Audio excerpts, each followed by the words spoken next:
जय हिंद दोस्तों, मैं राजकुमार आप सभी का स्वागत करता हूं ज्ञानपीठ जीके पॉइंट के इस यूट्यूब चैनल पर। दोस्तों आज से मैं शुरू करता हूं सीआरपीएफ, हेड कांस्टेबल और जो एसआई की भर्ती आई है उसके लिए मॉक टेस्ट। आपको मैं बता दूं दोस्तों, आपका पेपर 22 तारीख से स्टार्ट है और 22 तारीख से लेकर 28 फरवरी तक 22 फरवरी से लेकर 28 फरवरी तक आपका पेपर होना है। ऑनलाइन मोड में पेपर होगा इस बार। और मैं पेपर का सिलेबस बता दूं तो उसमें 25 का मैथ है आपका, मतलब 25 क्वेश्चन मैथ के हैं आपके, 25 आपकी हिंदी है और 25 आपका जीके जीएस जो भी आपका पोर्शन रहेगा इस बार जनरल इंटेलिजेंस का, और 25 की आपकी रीजनिंग है। तो ये सिलेबस इस बार सीआरपीएफ का है। लिपिक इस बार नहीं आएगा आपका, और जैसा कि सिलेबस में दिया है लिपिक का कोई उसमें मेंशन नहीं किया गया इस बार। तो काफ़ी अच्छी भर्ती है आपकी सीआरपीएफ की। तो मैं आपसे आशा करता हूं कि ये जो मॉक टेस्ट सीरीज मैंने शुरू की आप अच्छा रिस्पॉन्स देंगे। आपकी सेवा में ये मॉक टेस्ट शुरू किया गया है। तो चलिए शुरू करते हैं आज का मॉक टेस्ट। ये जो मॉक टेस्ट है 25 क्वेश्चन की ही प्रैक्टिस होगी इसमें, क्योंकि 25 क्वेश्चन ही आपको आने हैं, तो इनकी प्रैक्टिस करते हैं। पहला क्वेश्चन क्या कहा गया दोस्तों, निम्नलिखित में से किसे भारतीय प्रेस का मुक्तिदाता कहा जाता है। दोस्तों भारतीय प्रेस का मुक्तिदाता क्यों कहा गया, क्योंकि भारत में जो प्रेस पर प्रतिबंध लगाए गए थे वो खत्म कर दिए थे। तो भारतीय प्रेस का मुक्तिदाता दोस्तों कहा गया चार्ल्स मैडकॉफ को। Option B is the right answer. Charles Metcalfe को भारतीय प्रेस का मुक्तिदाता कहा जाता है, याद रखिएगा दोस्तों, ठीक है। इसका सही जवाब आपका ऑप्शन बी। अच्छा दोस्तों, यहाँ पे लिखा गया है ऑप्शन में आपका लॉर्ड विलियम बेंटिक। दोस्तों क्वेश्चन कभी आए कि लॉर्ड विलियम बेंटिक ये भारत के प्रथम गवर्नर जनरल थे, जो 1833 के द्वारा बंगाल के गवर्नर को भारत का प्रथम गवर्नर जनरल बनाया गया। तो वो थे आपके लॉर्ड विलियम बेंटिक। तो ये भी आप याद रखिएगा, लॉर्ड विलियम बेंटिक भारत के प्रथम गवर्नर जनरल बनाए गए हैं।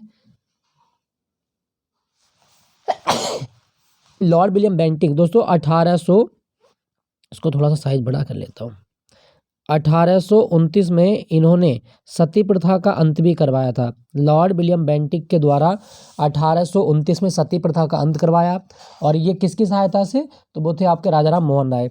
दूसरी बात, इन्होंने 1830 में ठगी प्रथा का अंत भी करवाया था। तो ये आप याद है, 1829 में सती प्रथा का अंत करवाया और 1830 में ठगी प्रथा का अंत करवाया था। ये भी आप याद रखिएगा दोस्तों। अगर आपसे पूछा जाए कि भारत में अंग्रेजी को शिक्षा का माध्यम किसने बनाया, तो दोस्तों लॉर्ड विलियम बेंटिक के टाइम में ही अंग्रेजी शिक्षा भारत में शुरू की गई थी। लॉर्ड मैकाले की अनुशंसा पर भारत में अंग्रेजी शिक्षा शुरू की गई है लॉर्ड विलियम बेंटिक के कहने से। ये भी आप याद रखिएगा, क्लियर है दोस्तों यहाँ पे ऑप्शन में लिखा गया लॉर्ड रिपन। दोस्तों लॉर्ड रिपन ये भारत में स्थानीय स्वशासन के जनक है। स्थानीय स्वशासन के जनक कौन है दोस्तों, स्थानीय स्वशासन के जनक है लॉर्ड रिपन। ये भी आप याद रखिएगा, कभी क्वेश्चन आ जाए आपके एग्जाम में तो स्थानीय स्वशासन का जनक है लॉर्ड रिपन, क्लियर है दोस्तों। और लॉर्ड रिपन के टाइम में ना 1881 में नियमित जनगणना की शुरुआत हुई थी। अगर आपके एग्जाम में आए कि भारत में नियमित जनगणना की शुरुआत कब हुई थी दोस्तों, तो 1881 में हुई थी लॉर्ड रिपन के टाइम में, क्लियर हुआ। चलिए, तो ये आपसे पूछा गया था कि भारतीय प्रेस का मुक्तिदाता कौन है, चार्ल्स मैडकॉफ।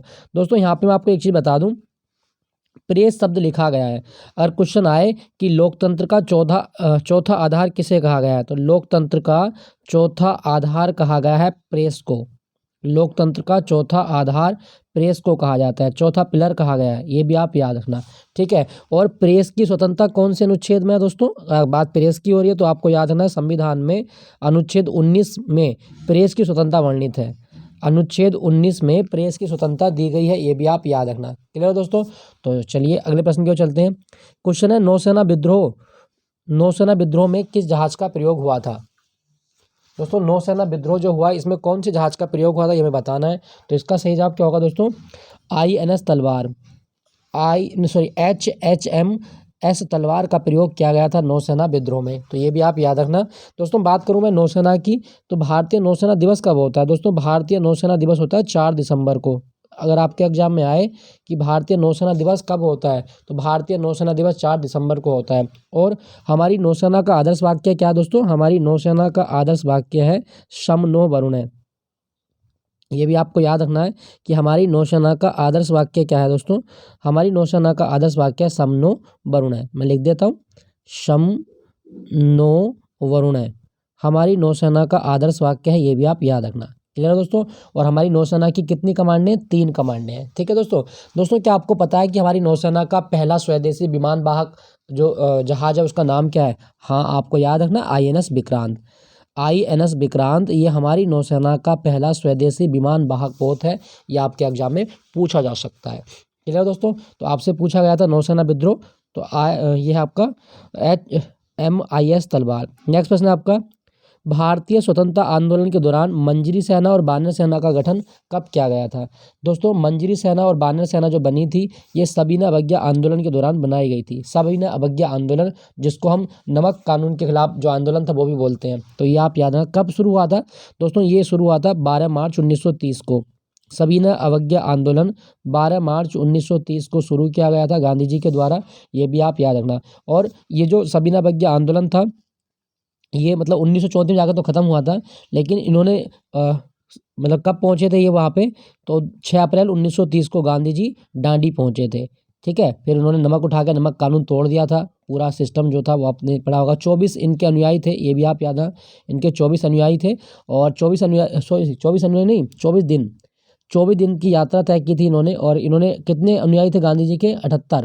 78 अनुयायी थे और साथ एक गांधी जी। तो 79 लोगों ने CDM शुरू की थी। ये भी आप याद रखिएगा, क्वेश्चन आ जाता है तो ये आपसे पूछा जाएगा। ठीक है दोस्तों। दोस्तों यहाँ पे ना मैं आपको एक चीज़ बता दूं, लिखा गया असहयोग आंदोलन। दोस्तों 1 अगस्त 1920 को असहयोग आंदोलन की शुरुआत की गई थी। 1 अगस्त 1920। नीचे लिखा गया आपका भारत छोड़ो आंदोलन 8 अगस्त 1942 को भारत छोड़ो आंदोलन की शुरुआत हुई थी। ये भी आप याद रखना। तो 1 अगस्त 1920 असहयोग आंदोलन और भारत छोड़ो आंदोलन 8 अगस्त 1942। नीचे लिखा गया आपका स्वदेशी आंदोलन। दोस्तों जब बंगाल विभाजन हुआ था, बंगाल विभाजन के विरोध में 7 अगस्त 1905 को असहयोग आंदोलन की शुरुआत हुई थी कलकत्ता के टाउन हॉल से। तो ये आप याद रखना, स्वदेशी आंदोलन कब शुरू हुआ था? 1905 में, बंगाल विभाजन के विरोध में। क्लियर। तो आपसे पूछा गया मंजरी सेना और बानर सेना सविनय अवज्ञा आंदोलन के दौरान थी। नेक्स्ट आपका, गांधी जी को किसने इस बात के लिए राजी किया था कि नमक सत्याग्रह को पुरुषों तक सीमित ना रखा जाए? दोस्तों मतलब नमक सत्याग्रह में महिलाओं की भूमिका भी होनी चाहिए। गांधी जी से इस बात को किसने कहा था? तो वो थी आपकी कमला देवी चट्टोपाध्याय। ये नाम पूरा कमला देवी लिखा हुआ है यहाँ पे, कमला देवी चट्टोपाध्याय। ठीक है दोस्तों। तो ये आप याद रखना, नमक कानून। ठीक है दोस्तों। यहाँ पे ना आपके कभी क्वेश्चन आए कि नमक जो होता है इसका सूत्र क्या होता है? NaCl होता है। और आपने देखा होगा कि नमक में जब सीलन आती है तो क्यों आती है? दोस्तों नमक जो सीलती है वो सीलती है मैग्नीशियम क्लोराइड की अशुद्धि के कारण। तो ये भी आप याद रखना, नमक के अंदर मैग्नीशियम क्लोराइड की अशुद्धि होती है, इसके कारण वो सील जाती है। क्लियर है दोस्तों। दोस्तों यहाँ पे लिखा गया आपका सरोजिनी नायडू, इनको भारत की कोकिला कहा जाता है। क्वेश्चन आए कि भारत की कोकिला किसे कहा गया? सरोजिनी नायडू को भारत की कोकिला कहा जाता है। और सरोजिनी नायडू ये स्वतंत्र भारत में पहली राज्यपाल बनी थी, मतलब प्रथम राज्यपाल है। और भारत में ये यूपी की बनी थी, यूपी की राज्यपाल बनी थी ये भी आप याद रखना। और 1925 में INC की प्रथम भारतीय महिला अध्यक्ष बनी है। 1925 में कानपुर में कांग्रेस का जो अधिवेशन हुआ था उसमें अध्यक्ष थी आपकी सरोजिनी नायडू। ठीक है दोस्तों। यहाँ पे लिखा गया एनी बेसेंट। एनी बेसेंट ये कहाँ से आई थी? आयरलैंड से आई हैं। एनी बेसेंट कहाँ से आई? आयरलैंड से। और इन्होंने क्या काम किया था? एक तो 1917 में ये भारतीय राष्ट्रीय कांग्रेस के कलकत्ता अधिवेशन में अध्यक्ष बनी थी और कांग्रेस की अध्यक्ष बनने वाली पहली महिला है ये। ठीक है। और इन्होंने होम रूल लीग शुरू की थी, होम रूल लीग, जिसका मुख्यालय कहाँ बनाया था इन्होंने? अडियार में। तो इन्होंने होम रूल लीग शुरू की थी अडियार में, चेन्नई के पास में। ठीक है। तो आपसे क्वेश्चन पूछा गया था दोस्तों कि गांधी जी को किसने राजी किया था कि नमक सत्याग्रह में पुरुषों तक सीमित ना रखा जाए? वो थी कमला देवी चट्टोपाध्याय। ठीक है। विजय लक्ष्मी पंडित ये भारत की पहली महिला है जो संयुक्त राष्ट्र महासभा में अध्यक्ष बनी थी। नेक्स्ट प्रश्न आपका, 1939 में सुभाष चंद्र बोस और उनके वामपंथी समर्थकों ने निम्नलिखित में से किस संगठन की स्थापना की थी? दोस्तों सुभाष चंद्र बोस ने 1939 में जो संगठन बनाया था उसका नाम था फॉरवर्ड ब्लॉक समिति। फॉरवर्ड ब्लॉक समिति 1939 बनाई थी। ये भी आप याद रखना। देखो 1938 में जब गांधी जी के साथ इनके मतभेद बढ़ने लगे तो कांग्रेस के पद से दे दिया इस्तीफा। अब इस्तीफा देने के बाद कांग्रेस के भीतर ही एक नई मतलब इन्होंने संस्था बना दी जिसका नाम था फॉरवर्ड ब्लॉक। भारत को आज़ाद कराने के लिए फॉरवर्ड ब्लॉक का गठन किया गया था 1939 में। ठीक है दोस्तों। उसके बाद में यहाँ लिखा गया दोस्तों नौजवान भारत सभा। नौजवान भारत सभा ये भगत सिंह के द्वारा बनाई गई है, याद रखिएगा। नौजवान भारत सभा किसने बनाई? भगत सिंह। वही भगत सिंह जिसे शहीद आजम कहा गया, और वही भगत सिंह जिसकी आत्मकथा का नाम है वाई आई एम एथीस्ट। ये भी आप याद, तो नौजवान भारत सभा भगत सिंह 1924 में बनाई थी भगत सिंह ने, ये भी आप याद रखना। दोस्तों यहाँ पे लिखा गया आपका आज़ाद हिंद फौज। देखो आज़ाद हिंद फौज सुभाष चंद्र बोस ने कहाँ ज्वाइन की थी? 1943 में सिंगापुर में जाके। हालांकि आज़ाद हिंद फौज बन चुकी थी बहुत पहले ही, ठीक है, जिसका नाम था इंडियन नेशनल आर्मी। तो 1943 में जाके ये ज्वाइन की गई थी, उसका नाम बदला गया था इंडियन नेशनल आर्मी का, बाद में आज़ाद हिंद फौज कर दिया गया था। दोस्तों यहाँ पे ना सुभाष चंद्र बोस लिखे गए हैं। सुभाष चंद्र बोस का हम जन्मदिन मनाते हैं 23 जनवरी को, 23 जनवरी, और 23 जनवरी को भारत में मनाया जाता है पराक्रम दिवस।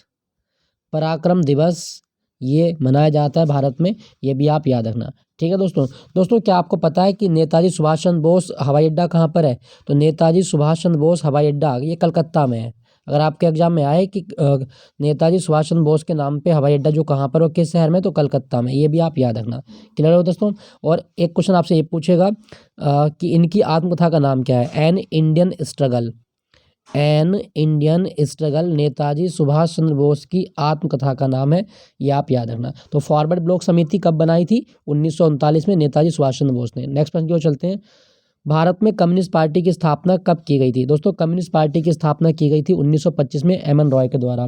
तो 1925 एम एन रॉय के द्वारा भारतीय कम्युनिस्ट पार्टी की स्थापना की गई है। क्लियर। नेक्स्ट प्रश्न की ओर चलते हैं।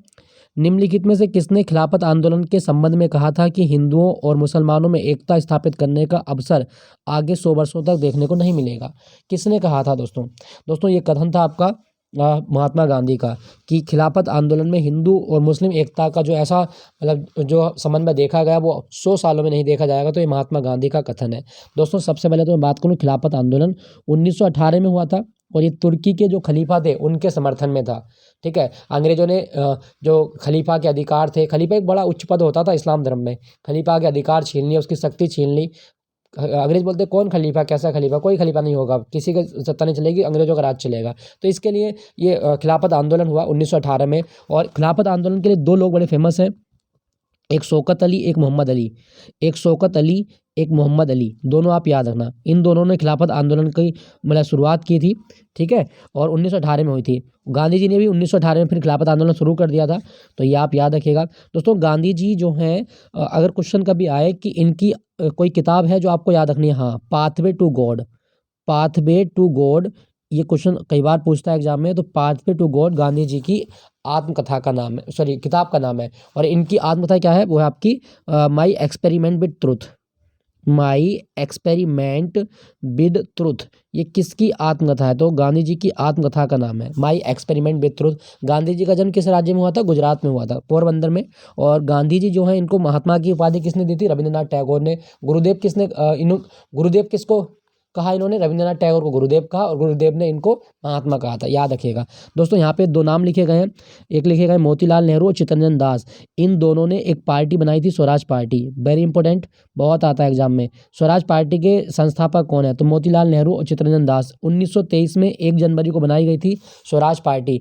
ये दोनों आप याद रखिएगा, क्वेश्चन कभी आए, ठीक है।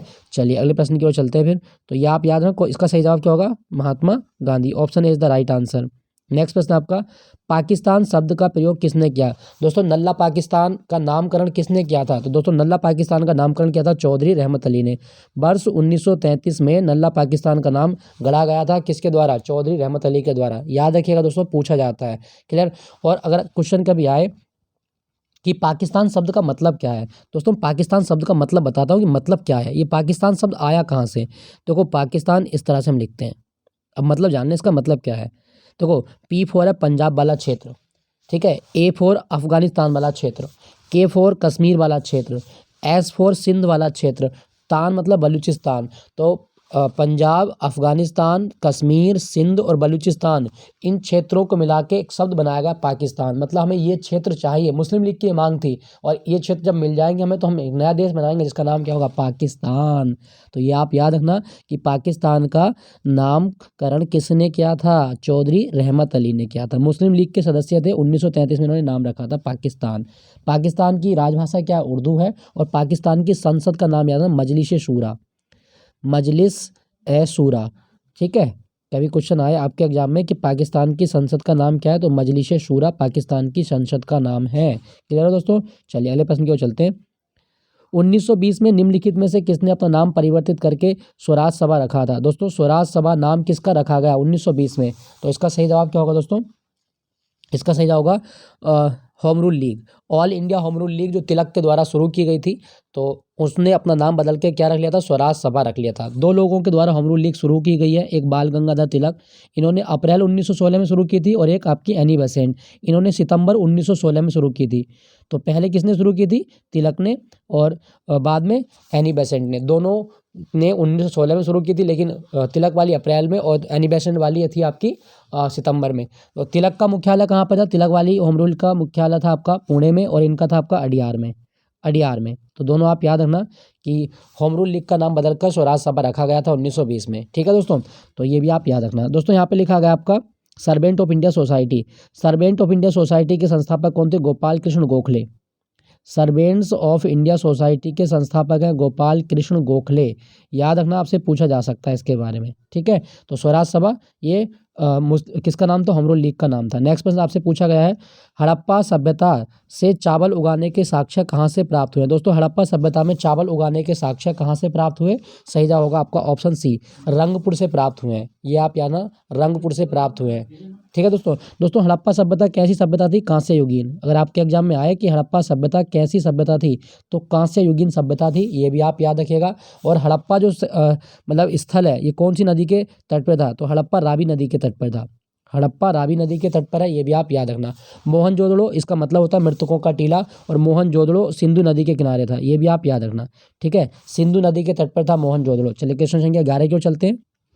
क्वेश्चन संख्या 11 क्या कहा गया कि वैदिक काल में निम्नलिखित में से किस संस्कार से दूसरे जन्म का आरंभ माना जाता है? दोस्तों वैदिक काल में कौन सा संस्कार था? तो जवाब होगा दोस्तों, शिक्षा की शुरुआत के लिए उपनयन संस्कार से दूसरे संस्कार का जन्म माना जाता है। तो ये वैदिक संस्कृति का वो है, तो आप इसको राइट लेना। ये आपसे ऐसे क्वेश्चन याद रखना है। दोस्तों यहाँ पर ना एक शब्द लिखा गया है शिक्षा। अगर आपसे क्वेश्चन आए कि भारत में शिक्षा दिवस कब होता है, दोस्तों आप याद रखना 11 नवंबर को हम राष्ट्रीय शिक्षा दिवस मनाते हैं। राष्ट्रीय शिक्षा दिवस मनाते हैं 11 नवंबर को। अच्छा, किसकी जयंती होती है शिक्षा दिवस? तो दोस्तों मौलाना अबुल कलाम आज़ाद की जयंती होती है राष्ट्रीय शिक्षा दिवस 11 नवंबर को। और शिक्षा किस सूची का विषय? संविधान के अनुसार समवर्ती सूची में आता है। शिक्षा समवर्ती सूची में आता है, ये भी आप याद रखना। ठीक है, तो उपनयन संस्कार इसका सही जवाब है आपका। नेक्स्ट आपका, सिंधु घाटी सभ्यता में अग्नि पूजा किस स्थान पर खोजी गई जहाँ से अग्नि वेदी सिद्ध होती है? तो मतलब अग्नि के कुंड मिले हैं दोस्तों। तो दोस्तों सिंधु घाटी सभ्यता में अग्नि के कुंड मिले कालीबंगा से। Option C is the right answer. Kalibanga से, कालीबंगा राजस्थान में जगह है ये आपकी। ऊँट के अस्थि पंजर भी मिले हैं यहाँ से, तो ये भी आप याद रखना। यहाँ पे अग्नि के साक्ष्य मिले हैं, काली चूड़ियाँ मिली हैं। कालीबंगा नाम क्यों? क्योंकि काली चूड़ी मिली है। बंगा मतलब बेंगल, कंगन मिले यहाँ से, तो ये आप याद रखना। ठीक है दोस्तों यहाँ पे लिखा गया सुरकोटदा। सुरकोटदा जो जगह है ये आपकी गुजरात में है। और यहाँ से क्या चीज़ मिला? यहाँ से मिले हमें घोड़े के अस्थि पंजर। तो कभी क्वेश्चन आए कि सिंधु घाटी सभ्यता के दौरान घोड़े के अस्थि पंजर कहाँ से मिले हैं? सुरकोटदा से मिले हैं। ठीक है, और चन्हूदड़ो बिना दुर्ग वाला एकमात्र नगर है, ये भी आप याद रखना कि बिना दुर्ग वाला एकमात्र नगर कौन सा है? चन्हूदड़ो। क्लियर दोस्तों, तो ये भी आप याद रखना। अच्छा, सिंधु घाटी सभ्यता का दूसरा नाम क्या? हड़प्पा सभ्यता। क्लियर, नेक्स्ट प्रश्न की ओर चलते हैं। निम्नलिखित में से किस एक का श्रेय समुचित रूप से निम्बकाचार्य को दिया जाता है? दोस्तों निम्बकाचार्य ने क्या शुरू किया था? तो इसका सही जवाब होगा आपका ऑप्शन ए, द्वैताद्वैत सिद्धांत का प्रतिपादक कौन है? निम्बकाचार्य है। द्वैताद्वैत सिद्धांत निम्बकाचार्य ने दिया है, ये भी आप याद रखना। क्लियर, नेक्स्ट प्रश्न है आपका, भारतीय संविधान के भाग 4 के अंतर्गत अनुच्छेद 25 संबंधित है। दोस्तों अनुच्छेद 25 किससे संबंधित है? सही जवाब होगा धार्मिक की स्वतंत्रता से। अनुच्छेद 25 धार्मिक की स्वतंत्रता से संबंधित है, ये भी आप याद रखिएगा, क्वेश्चन कभी आए। ठीक है दोस्तों, यहाँ पे लिखा गया आपका समानता का अधिकार, ये आर्टिकल 14 से 18 में आता है। अनुच्छेद 14 से 18 में समानता के अधिकार का उल्लेख किया गया है। और इसमें 14 में क्या है कि विधि के समक्ष समानता है। 15 में आप लिंग, जाति, जन्म स्थान के आधार पर भेदभाव नहीं करोगे। और 17 में क्या है आपका अस्पृश्यता का अंत होगा। 18 में उपाधियों का अंत है। तो ये सारी चीज़ें आपको याद रखनी है। तो ये आपसे पूछा गया था, अनुच्छेद 25 धार्मिक की स्वतंत्रता से संबंधित है। नेक्स्ट प्रश्न की ओर चलते हैं, भारतीय संविधान के किस भाग में व किन अनुच्छेदों में नागरिकता संबंधी प्रावधानों का उल्लेख है? दोस्तों नागरिकता संबंधी प्रावधान कौन से भाग में लिखे गए हैं? दोस्तों आपको याद रखना है, भाग 2 में अनुच्छेद 5 से 11 तक नागरिकता संबंधी प्रावधान लिखे गए हैं। ठीक है, भाग 2 अनुच्छेद 5 से 11 नागरिकता संबंधी प्रावधान है। और भारत में कैसी नागरिकता है? एकल। भारत में कैसी नागरिकता है? एकल नागरिकता है। और एकल नागरिकता की धारणा कहाँ से ली हमने? ब्रिटेन से। अगर क्वेश्चन आपके एग्जाम में आए कि हमने एकल नागरिकता का जो कॉन्सेप्ट लिया वो कहाँ से लिया है? ब्रिटेन से लिया है। क्लियर दोस्तों? चलो अच्छा, यहाँ पे ना लिखा गया आपका अनुच्छेद 12 से 35 भाग 3, ये किसके बारे में है दोस्तों? ये मौलिक अधिकार के बारे में। मौलिक अधिकार जो हमने अमेरिका से लिए हैं, तो मौलिक अधिकार भाग 3 में अनुच्छेद 12 से 35 के अंतर्गत रखे गए हैं। भाग 4 अनुच्छेद 36 से 51 ये डीपीएसपी, डीपीएसपी के बारे में बात करता है। ये मतलब राज्य नीति के निर्देशक सिद्धांतों के बारे में बात की गई है। क्लियर दोस्तों? अच्छा, यहाँ पे लिखा गया है भाग 1 में संघ और उसका राज्य क्षेत्र, संघ और उसका राज्य क्षेत्र लिखा गया है, ये भी आप याद रखना। अनुच्छेद 1 से लेके 4 तक में जो लिखा गया है उसका संघ राज्य क्षेत्र लिखा गया है। क्लियर हो दोस्तों? दोस्तों अगर आपसे पूछा जाए कि संविधान दिवस कब होता है, तो संविधान दिवस होता है 26 नवंबर को। 26 नवंबर संविधान दिवस। नेक्स्ट प्रश्न को चलते हैं। कृषि और पशुपालन को आधुनिक और वैज्ञानिक आधार पर करने का उल्लेख भारतीय संविधान के किस अंग में है? दोस्तों कृषि और पशुपालन को बढ़ावा दिया जाएगा, ये किस में लिखा गया है? सही जवाब होगा ऑप्शन ए, राज्य नीति के निर्देशक सिद्धांतों के अंदर कृषि और पशुपालन को आधुनिक और वैज्ञानिक आधार पर करने का उल्लेख किया गया है। ठीक है, कौन से आर्टिकल में है ये आपका? अनुच्छेद 48 में। अनुच्छेद 48 में इस बात का उल्लेख किया गया है। ठीक है दोस्तों, तो ये आपको याद रखना है। अच्छा दोस्तों, यहाँ पे लिखा गया मौलिक कर्तव्य।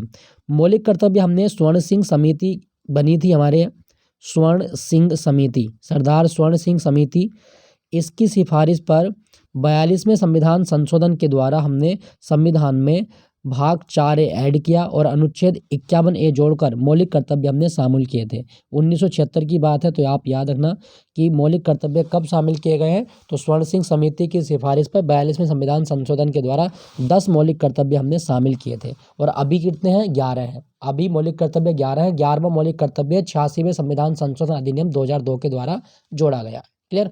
चलिए अच्छा, यहाँ पे लिखा गया है मौलिक अधिकार। अभी बताएं आपको मौलिक अधिकार भाग 3 में आते हैं और अनुच्छेद 12 से 35 में मौलिक अधिकार का उल्लेख है। अच्छा, छठी अनुसूची की बात करें दोस्तों, छठी अनुसूची में 4 राज्यों के बारे में बात की गई है। छठी अनुसूची में असम, मिजोरम, छठी अनुसूची में असम, मिजोरम और त्रिपुरा और मेघालय, त्रिपुरा और मेघालय, इन 4 राज्यों के जो जनजातीय प्रशासन के बारे में उपबंध है वो छठी अनुसूची में किया गया है। ठीक है, तो ये भी आप याद रखना। चारों राज्य पूछे जाते हैं, याद रखना इसके बारे में, असम, मिजोरम, त्रिपुरा और मेघालय। दोस्तों आपसे पूछा गया था कृषि और पशुपालन डीपीएसपी में आता है। अच्छा, कृषि किस सूची का विषय है दोस्तों? राज्य सूची का। और क्वेश्चन आए कि कृषि किस सूची का विषय है? राज्य सूची का। नेक्स्ट प्रश्न की ओर चलते हैं। निम्नलिखित में से किस सदन की अध्यक्षता ऐसे व्यक्ति द्वारा की जाती है जो उसका सदस्य नहीं होता? दोस्तों हमारे संसद में 2 सदन है, एक लोकसभा एक राज्यसभा। तो कौन सा ऐसा सदन है जिसका अध्यक्ष वो व्यक्ति होगा जो उसका सदस्य है ही नहीं? तो दोस्तों जवाब होगा आपका Rajya Sabha. Option C is the right answer. Rajya Sabha वह सदन है जिसकी अध्यक्षता उसके मतलब जो उसकी अध्यक्षता की जाती है वो उसके सदस्य द्वारा नहीं की जाती। मतलब राज्यसभा का अध्यक्ष कौन होता है दोस्तों? राज्यसभा का पदेन सभापति होता है भारत का उपराष्ट्रपति। तो ये आप याद रखना। अभी कौन है? जगदीप धनखड़। जगदीप धनखड़ जो पश्चिम बंगाल के राज्यपाल भी थे और अब तो उपराष्ट्रपति बन गए 14वें, तो राज्यसभा के सभापति होते हैं। ठीक है दोस्तों। दोस्तों मैं बात करूं, हमारी संसद मतलब लोकसभा का सदस्य बनने के लिए कितनी आयु चाहिए? मिनिमम 25 वर्ष। राज्यसभा का सदस्य बनने के लिए 30 वर्ष। ठीक है, और विधानसभा का बनने के लिए 25 वर्ष। ये भी आप याद रखना। ठीक है, तो ये आपको पूछा जाए तो आप याद रखेंगे इसके बारे में। राज्यसभा उच्च सदन है और लोकसभा निम्न सदन है, ये भी आपको याद रखना है। अच्छा, मंत्री परिषद के बारे में बात करें दोस्तों। मंत्री परिषद में 3 चीज़ें शामिल होती हैं और क्वेश्चन कभी आए कि मंत्री परिषद में क्या चीज़ें शामिल हैं, तो दोस्तों मंत्री परिषद में कैबिनेट मंत्री, राज्य मंत्री और उप मंत्री शामिल होते हैं। कौन कौन से मंत्री? एक तो कैबिनेट मंत्री इसमें शामिल हैं, एक राज्य मंत्री इसमें शामिल हैं और एक आपके उप मंत्री इसमें शामिल होते हैं। तो मंत्री परिषद में ये 3 चीज़ें आती हैं आपकी। ठीक है, ये आप याद रखिएगा। तो इसका सही जवाब क्या होगा? Option C is the right answer, Rajya Sabha. Bharat में उच्चतम न्यायालय के न्यायाधीशों की संख्या में वृद्धि करने की शक्ति किसमें निहित है? दोस्तों कौन सुप्रीम कोर्ट के जजों की संख्या में वृद्धि कर सकता है? तो सही जवाब होगा संसद। Option C is the right answer, संसद। संसद को सुप्रीम कोर्ट के जजों की संख्या में वृद्धि या कमी करने का अधिकार दिया गया है। दोस्तों अभी हमारे सुप्रीम कोर्ट में कितने जज हैं? तो 1+33। सुप्रीम कोर्ट में वर्तमान में कितने जज हैं? 1+33। और हमारे सुप्रीम कोर्ट के जज कौन है? DY चंद्रचूड़। DY चंद्रचूड़ हमारे सुप्रीम कोर्ट के जज हैं, 50वें मुख्य न्यायाधीश हैं, ये भी आप याद रखना। ठीक है, सबसे पहले कौन थे? हीरालाल जेकानिया, तो ये भी आप याद रखिएगा।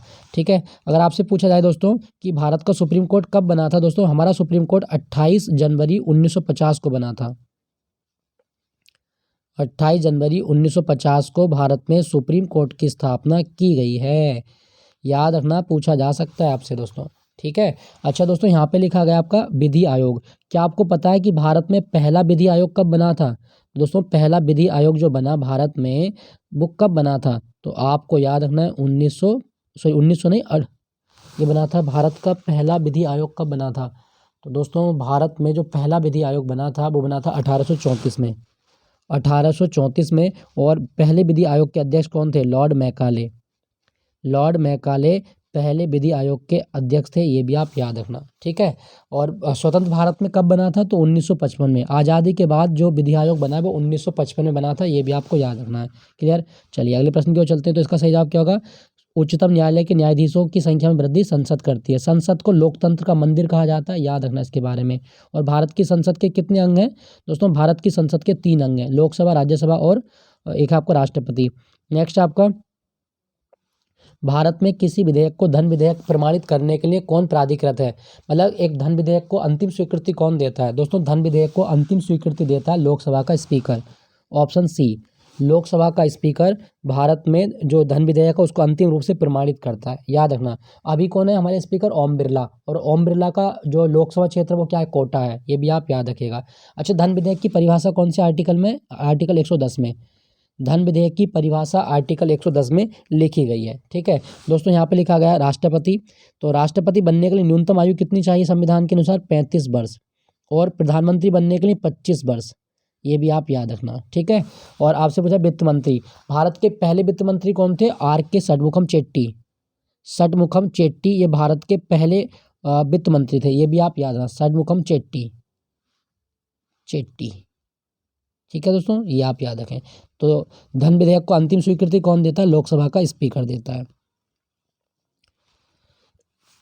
सॉरी, राज्य विधान परिषद के कितने सदस्य विधानसभा द्वारा चुने जाते हैं? दोस्तों राज्य विधान परिषद के कितने सदस्य होंगे जो विधानसभा द्वारा चुने जाएंगे? तो ये इसका सही जवाब होगा 1/3। 1/3 सदस्य जो होते हैं वो विधानसभा द्वारा चुने जाते हैं। दोस्तों अगर क्वेश्चन आए कि विधानसभा की न्यूनतम और अधिकतम सीटों की संख्या कितनी होती है? दोस्तों अपवाद को छोड़कर विधानसभा में न्यूनतम सीटों की संख्या 60 और अधिकतम विधानसभा की सीटों की संख्या 500 हो सकती है, अपवाद को छोड़कर, याद रखना। विधान परिषद की बात करूँ दोस्तों, भारत के 6 राज्यों में वर्तमान में विधान परिषद है, जैसे यूपी है, कर्नाटक है, बिहार है, तेलंगाना है, महाराष्ट्र है, आंध्र प्रदेश है। तो इनमें आपकी विधान परिषद है 6 राज्यों में। और विधान परिषद की न्यूनतम सीटों की संख्या कितनी हो सकती है? 40, कम से कम 40, अपवाद को छोड़ के। तो ये दोनों चीज़ें आप याद रखना। ठीक है, नेक्स्ट आपका, मानव विकास सूचकांक किसकी देन है? दोस्तों मानव विकास सूचकांक देना आपकी महबूब उलग की। मानव विकास सूचकांक महबूब उलग की देना, पाकिस्तान के अर्थशास्त्री हैं। और मानव विकास सूचकांक कौन जारी करता है? UNDP, संयुक्त राष्ट्र विकास कार्यक्रम मानव विकास सूचकांक जारी करता है। और इसके 3 पैरामीटर होते हैं, एक होता है आपका स्वास्थ्य, एक होता आपका शिक्षा और एक होता आपका जीवन स्तर। तो स्वास्थ्य, शिक्षा और जीवन स्तर ये मानव विकास सूचकांक के 3 पैरामीटर होते हैं, तीनों आपको याद रखने हैं। ठीक है दोस्तों, ये आप याद रखें। दोस्तों अमर्त्य सेन ये भारत के पहले व्यक्ति हैं जिन्हें 1998 में अर्थशास्त्र का नोबेल मिला था। अर्थशास्त्र का नोबेल प्राप्त करने वाले पहले भारतीय कौन है? दोस्तों अर्थशास्त्र का नोबेल जो जिन्हें मिला वो थे आपके अमर्त्य सेन। ठीक है, कल्याणकारी अर्थशास्त्र की इन्होंने अवधारणा दी है, ये भी आप याद रखना, कल्याणकारी अर्थशास्त्र से संबंधित है ये। क्लियर? तो ये आपको याद रखना है। तो आपसे पूछा गया था मानव विकास सूचकांक महबूब उलग की देन है। नेक्स्ट प्रश्न आपका, निम्नलिखित करों में से कौन सा कर केंद्र सरकार के लिए राजस्व का एक स्रोत नहीं है? दोस्तों राजस्व का कौन सा कर स्रोत नहीं है? वो है आपका आयकर। 22 का सही होगा आपका ऑप्शन बी, आयकर सरकार की जो राजस्व है उसका स्रोत नहीं है। आयकर कैसा कर है दोस्तों? प्रत्यक्ष कर है। प्रत्यक्ष कर का मतलब है कि ये जिस व्यक्ति पर लगाए जाएंगे वही व्यक्ति इनको पे करेगा। ठीक है, तो आयकर। और आयकर दिवस कब होता है भारत में? 24 जुलाई को। भारत में 24 जुलाई को आयकर दिवस मनाया जाता है हर साल, याद रखेगा। ठीक है, चलिए अगले प्रश्न की ओर चलते हैं। भारत में सबसे पहले किस राज्य में मूल्य वर्धित कर लागू हुआ था? दोस्तों बैट जिसको बोलते हैं, वैल्यू एडिड टैक्स, ये कहाँ पर लागू हुआ था? दोस्तों सही जवाब होगा आपका ऑप्शन सी, हरियाणा में। हरियाणा में मूल्य वर्धित कर लागू हुआ था, ये भी आप याद रखना सबसे पहली बार। अच्छा, भारत में वैट कब लागू हुआ था दोस्तों? अगर आपके एग्जाम में आए कि भारत में वैट कब लागू हुआ, तो ये लागू हुआ था 1 अप्रैल 2005 में। भारत में मूल्य वर्धित कर कब लागू हुआ था? 1 अप्रैल 2005 में लागू किया गया था, ये भी आपको याद रखना है। ठीक है दोस्तों, मैं आपको एक चीज़ बता दूं, हरियाणा जो है ना, यहाँ पे एक शहर आपका करनाल, करनाल, और करनाल में क्या है, करनाल में राष्ट्रीय डेयरी अनुसंधान केंद्र है। तो भारत में डेयरी अनुसंधान केंद्र कहाँ पर है? करनाल में है। याद रखना, इसके बारे में आपसे पूछ सकता है। ठीक है, तो ये आपसे कभी पूछा जाए तो इसके बारे में आपको याद रखना है। दोस्तों हरियाणा में ना एक चीज़ आपको और याद रखना है कि हरियाणा की राजधानी चंडीगढ़ है और पंजाब की राजधानी चंडीगढ़ है। तो ये एक आयोग बना था, जेसी शाह आयोग। जेसी शाह आयोग की सिफारिश पर पंजाब और हरियाणा का गठन किया गया है। ठीक है, ये भी आप याद रखिएगा। चलिए अगले प्रश्न की ओर चलते हैं। दक्षिण अमेरिका में मध्य अक्षांश घास के मैदानों को क्या कहा जाता है? दोस्तों दक्षिण अमेरिका में मध्य अक्षांशीय घास के मैदान क्या कहलाते हैं? दक्षिण अमेरिका की बात हो रही है, तो सही जवाब क्या होगा दोस्तों? Pampas. Option B, Pampas. Argentina वगैरह में जो पंपास मिलते हैं वो आप याद। प्रेरी कहाँ होते हैं दोस्तों? प्रेरी होते हैं उत्तरी अमेरिका में। प्रेरी जो होते हैं वो उत्तरी अमेरिका में मिलते हैं। प्रेरी घास के मैदान उत्तरी अमेरिका। स्टेपी घास के मैदान ये यूरोप में मिलते हैं, यूरेशिया वाले पार्ट में मिलते हैं। स्टेपीस यूरेशिया वाले पार्ट में मिलते हैं, ये भी आप याद रखना, यूरेशिया। क्लियर। अच्छा, यहाँ पे लिखा गया बेल्ट, मैं बता देता हूँ दोस्तों, बेल्ट कहाँ मिलते हैं? दक्षिण अफ्रीका में। दक्षिण अफ्रीका में शीतोष्ण घास के मैदान बेल्ट कहलाते हैं, तो ये भी आप याद रखना। एक और बता देता हूँ आपको, डाउन्स। दोस्तों डाउन्स घास के मैदान कहाँ होते हैं? ऑस्ट्रेलिया में। डाउन्स घास के मैदान ऑस्ट्रेलिया में पाए जाते हैं, इंपॉर्टेंट है, ये भी आप याद रखना। ठीक है। अच्छा, डाउन्स ऑस्ट्रेलिया होगा। एक और याद रखिएगा, इसको साफ कर देता हूँ, वो आपके पुस्टास, हंगरी में जो स्टेपी घास के मैदान है, इनका जो विस्तार है वो पुस्टास कहलाता है। तो पुस्टास घास के मैदान हंगरी में मिलते हैं, याद रखना इसके बारे में। नेक्स्ट आपका, सर्वग्राही मिट्टी के रूप में किसे जाना जाता है? दोस्तों सर्वग्राही मिट्टी के रूप में जाना जाता है लाल मिट्टी को। ऑप्शन सी, लाल मिट्टी को सर्वग्राही मिट्टी कहा जाता है। दोस्तों अगर क्वेश्चन आए कि भारत की सबसे उपजाऊ मिट्टी कौन सी है? जलोढ़। भारत की सबसे उपजाऊ मिट्टी है जलोढ़ मिट्टी, याद रखना इसके बारे में। और 5 दिसंबर को हम मनाते हैं विश्व मृदा दिवस। 5 दिसंबर को विश्व मृदा दिवस मनाया जाता है, ये आप याद रखिएगा। 5 दिसंबर को विश्व मृदा दिवस मनाया जाता है, याद रखना। और दोस्तों कभी क्वेश्चन आए कि काली मिट्टी का दूसरा नाम क्या है? रेगुर। काली मिट्टी का दूसरा नाम है रेगुर। और भारत में कितने प्रकार की मिट्टी मिलती है? 8 प्रकार की मिट्टी मिलती है, याद रखना इसके बारे में। चलिए आपके लिए क्वेश्चन ये है फिर कि कपास की खेती के लिए सबसे अच्छी मिट्टी कौन सी होती है? कमेंट में लिख के बताइएगा। दोस्तों ये था 25 क्वेश्चनों का मॉक टेस्ट सीआरपीएफ के लिए स्पेशली। और आई होप ये मॉक टेस्ट कैसा लगा आपको, मुझे कमेंट में लिख के बताइएगा। ये सीरीज़ कंटिन्यू रखनी है या नहीं रखनी है? आप जब तक सपोर्ट नहीं करेंगे मैं कुछ नहीं कर सकता, तो जल्दी बताइएगा फिर आप कमेंट में लिख के। और जो प्रश्न पूछा है उसका आंसर कीजिएगा। मिलता हूँ आपको अगले मॉक टेस्ट के साथ। यदि भी चैनल को सब्सक्राइब नहीं किया है तो सब्सक्राइब कर लीजिएगा। Thank you for watching Gyanpeeth ji के पॉइंट।